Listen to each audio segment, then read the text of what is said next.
Hello there, Aries. Welcome to your tarot reading. So, let me talk about a few things, and I'm going to try to deliver the messages in the most delicate way that I can, okay? And just bear with me.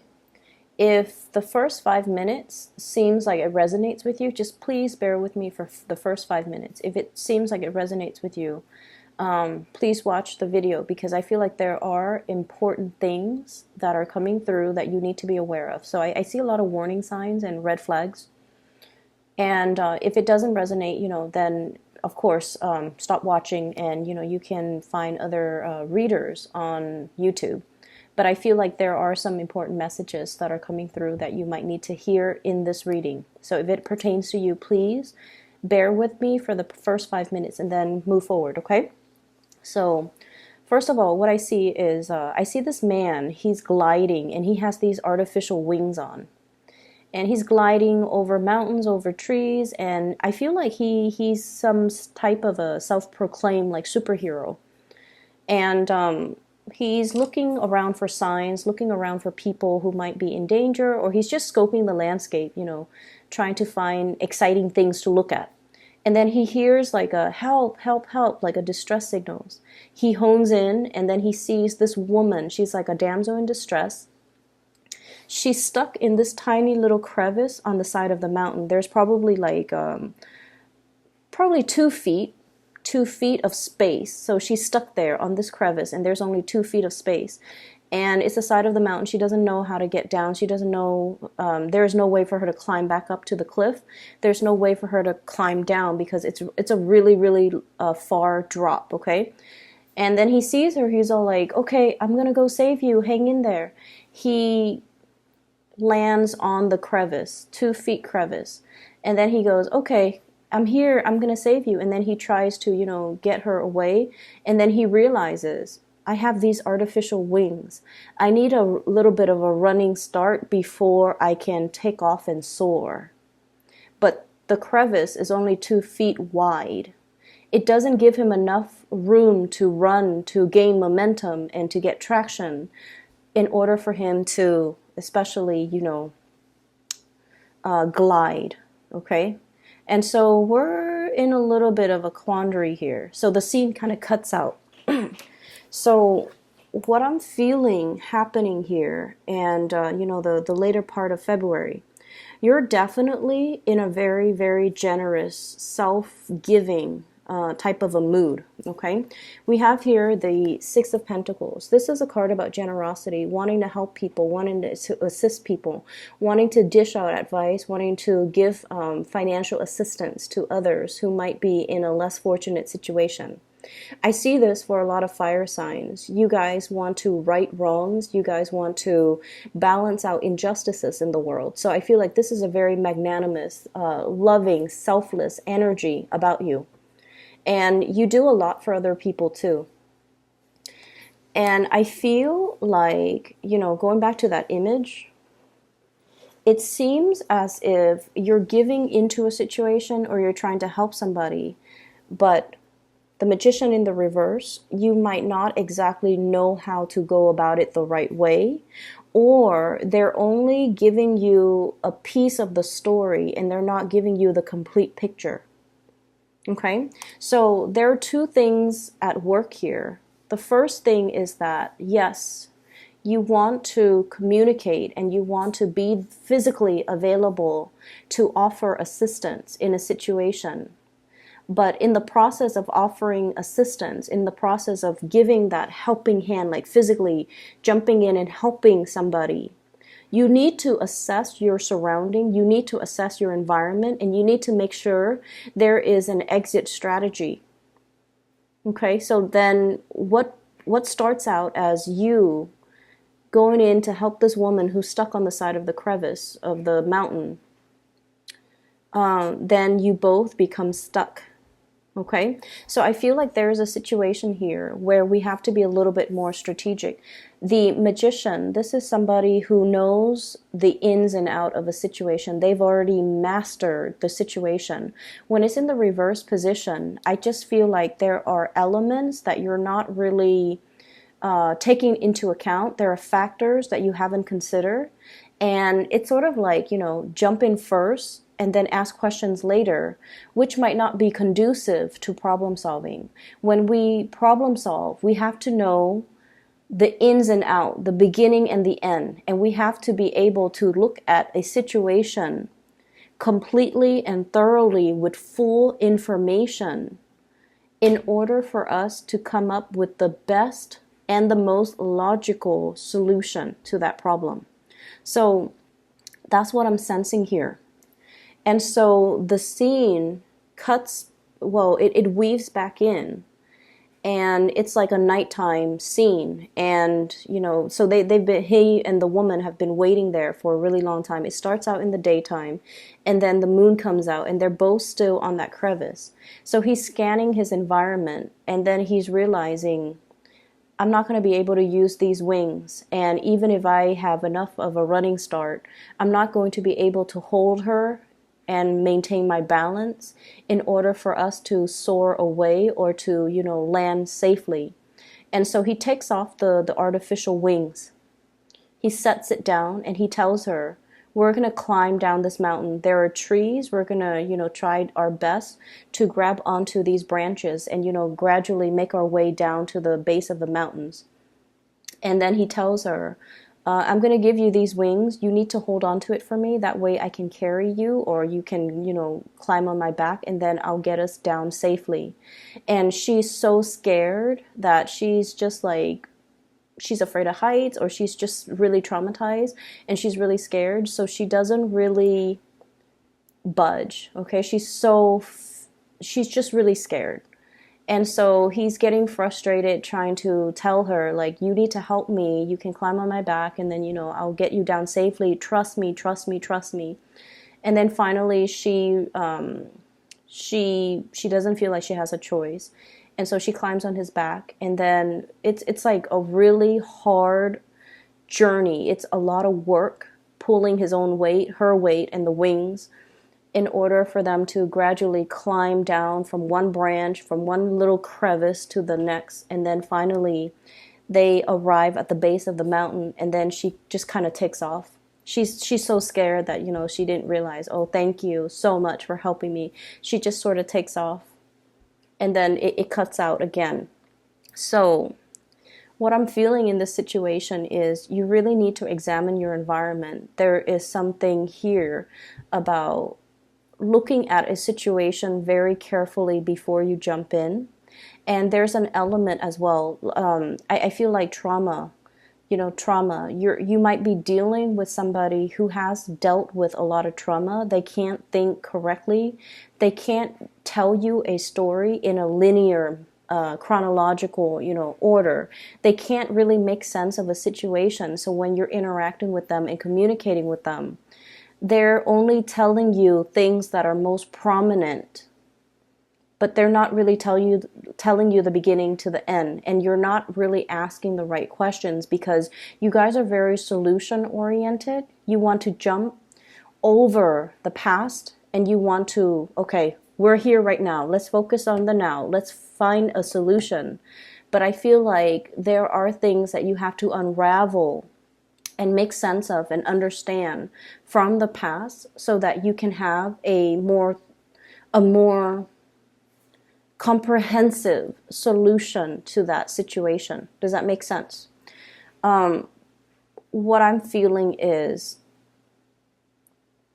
I feel like for many of you, you're trying to get around a situation. Like there is a blockage in front of you. You're trying to get around it. And for some of you, legal issues. For others, I'm seeing institutions like, I'm seeing for many of you, like this is the card that came through, the Hierophant in the reverse position. It's a situation where the structure is very, very rigid, but there are a lot of loopholes.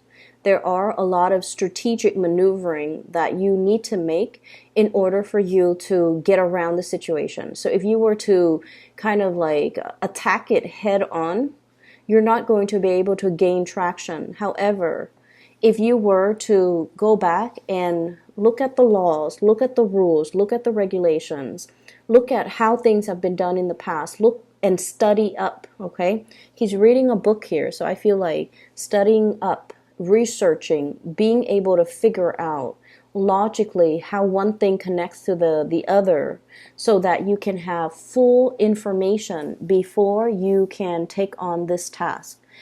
So I feel like on the one hand, you want to help another person. You want to help a situation. You want to make a situation better. But in the process of getting involved, you find yourself very like pulled in, and you find yourself possibly emotionally swayed by another person, by their sob story, by the things that they're telling you, and I feel like you're only hearing things from their perspective. And yes, you're very generous and you want to help, but this situation can land you in hot water, so you need to be very, very, very careful about other people's intentions, what they're telling you, and whether or not they're telling you information that is important, or they're telling you information that is very subjective because not because they're manipulative. I don't sense that.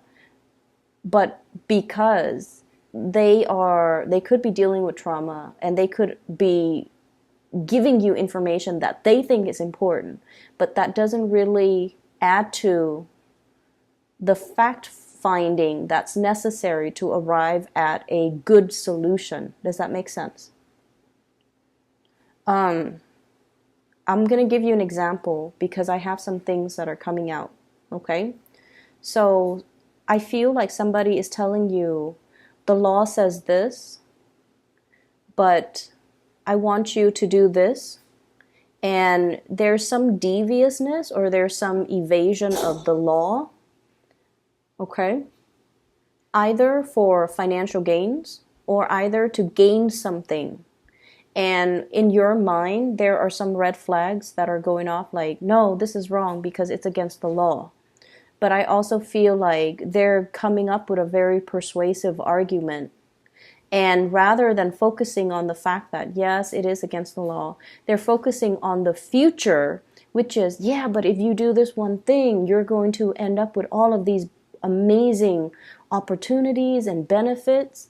And they hype up the story and you feel very drawn to it because so the bottom line is we're focusing on the future.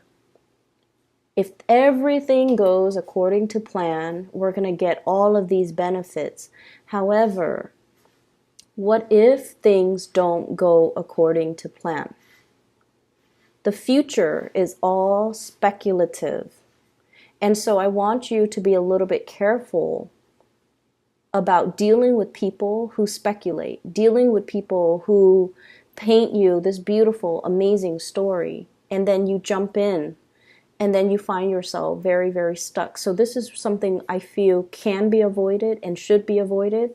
So if you're still watching this, I hope that you take that into account. If you're dealing with people who are painting this rosy picture, and especially if they're not able to give you the whole story, or if they're not able to give you, step-by-step instructions on how to do something, but they only focus on the benefits, they only focus on conjecturing or even speculating, this is what's going to happen, this is what we're going to get. So please be careful about that, okay, Aries? So going back to the message, the image that I saw, okay, and this woman, she's distressed.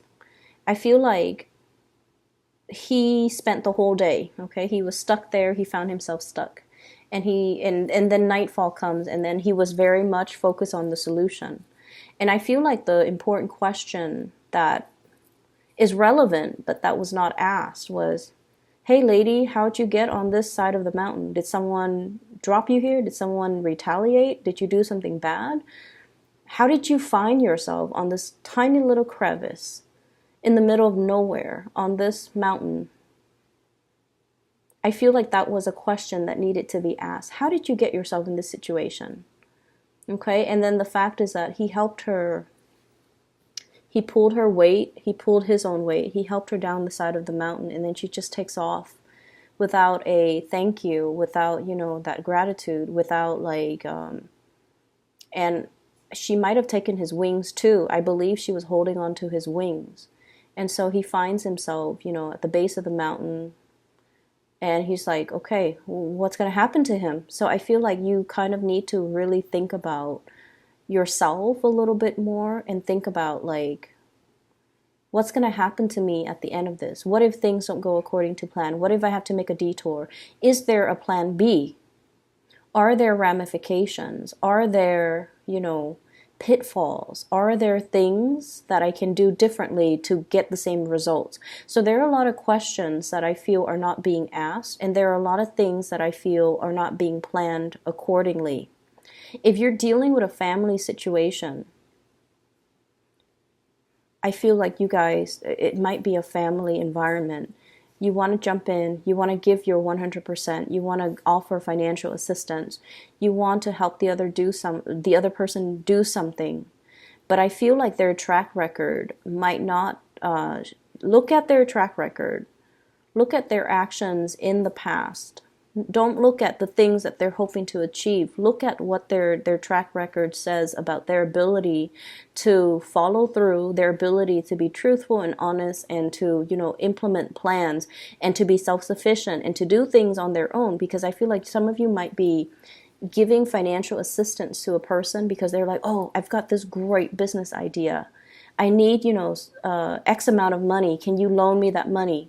Because in the future, I'm going to make 10 times more, and then I'll pay you back as soon as it comes out. But they're not giving you a solid business proposal or even a business plan. How are they going to be able to practically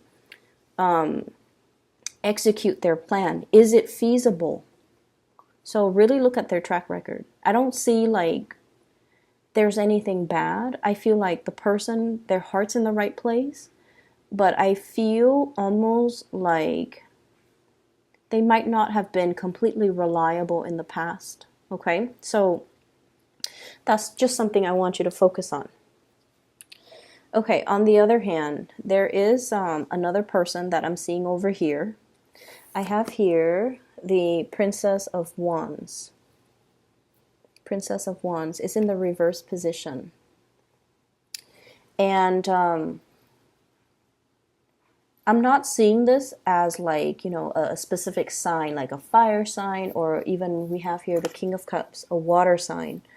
What I'm seeing is, I saw this image that popped out, and it's like a cartoon animal, a cartoon creature. It's pink. It looks like a teddy bear, or even like a cartoon, like a Japanese anime cartoon, even like a Pokemon. But either way, it looks like a pet, like a really cute animal.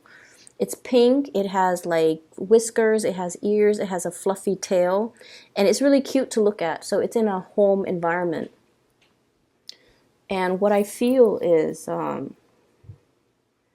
it stays home. You have to feed it, you have to give it water. It potentially eats your food, and it could, pee or poop on the rug, and then you have to clean it up.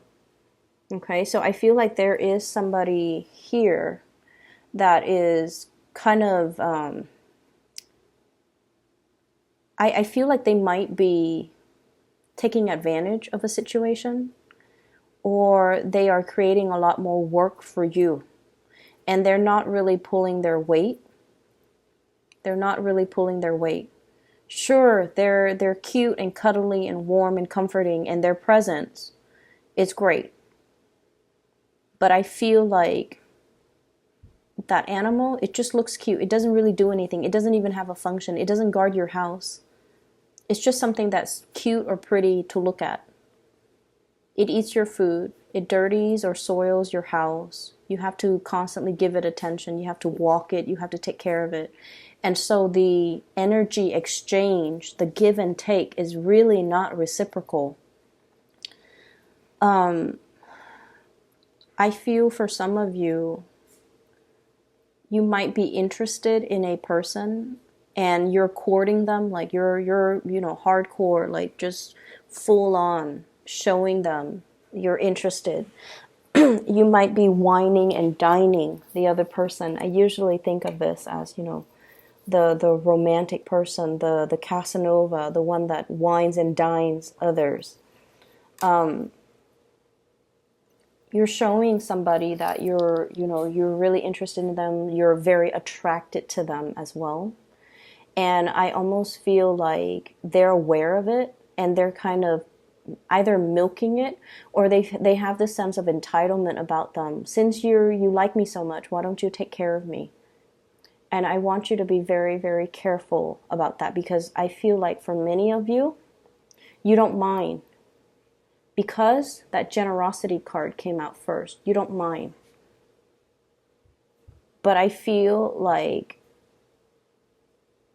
it's just the law of karma.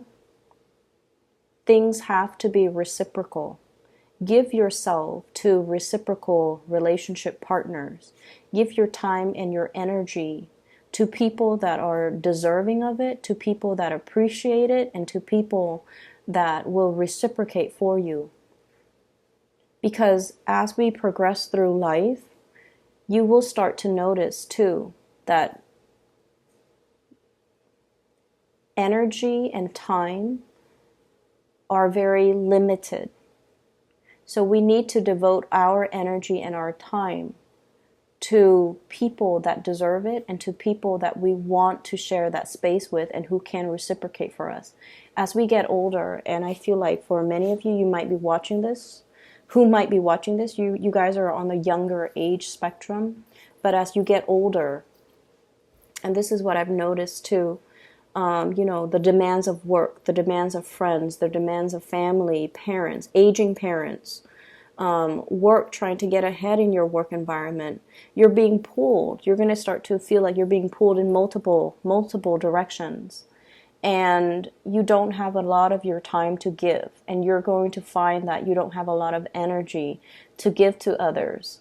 And so it's really good practice to start at a young age, to learn to say no, to draw boundaries, and to not let other people take care of you. Or, I'm sorry, not let other people, not let other people take care of you. Learn to be self-sufficient, but also not let other people take advantage of you.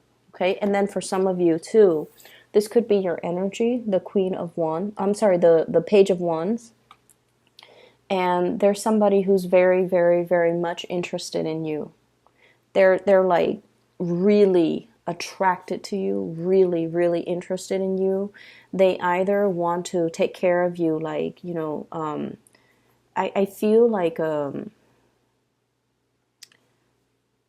somebody that wants to give you money so that you can date them. I feel that. Somebody who is potentially a lot older, and they want to have something with you where they take care of you. And it's like, yes, it's all great and good, but we have to learn to be self-sufficient, and we have to learn that relationships need to always be reciprocal. I feel for some of you, you might have gotten out of a relationship that was quite tumultuous, okay? Like a breakup of a situation where you might have been married and you're separated. You might have been married and you're divorced, or you might have lived with somebody that you had a very significant relationship with. And you've given a lot of yourself, and the other person just, there wasn't that sense of reciprocity. And you're a little bit jaded, and you're meeting somebody new who adores you, absolutely adores you. We have a potential water sign, Pisces, Cancer, Scorpio. And I almost feel like, I feel like you might not love them 100%, but you've been jaded. So you're just like, I'm going to go with this relationship because this person loves me more than I love them. And as a result of it, they're never going to leave me because they love me more than I love them. And so you feel like there is a safety and security in that differential between who loves who more. If they love me more, they're not going to leave me. And so you stay in it, even though your heart is not 100% complete in that union. Does that make sense? I feel there is an apology with a person from your past. They're coming to you and they're offering you an apology. This has been long awaited. This has been years in the making. This person seems to me to be very, very stubborn. Their energy, the Magician in the reverse,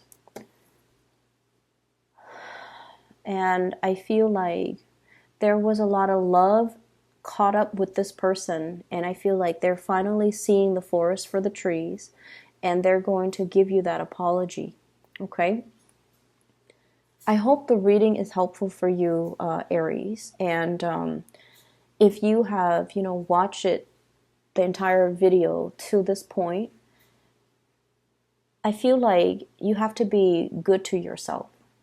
You have to know your worth. You have to understand that things need to be reciprocal. That is the karmic way of the universe. That is what we're supposed to do. It's our obligation to one another. Have an equal exchange of energy in all of our social relationships, love relationships, family relationships.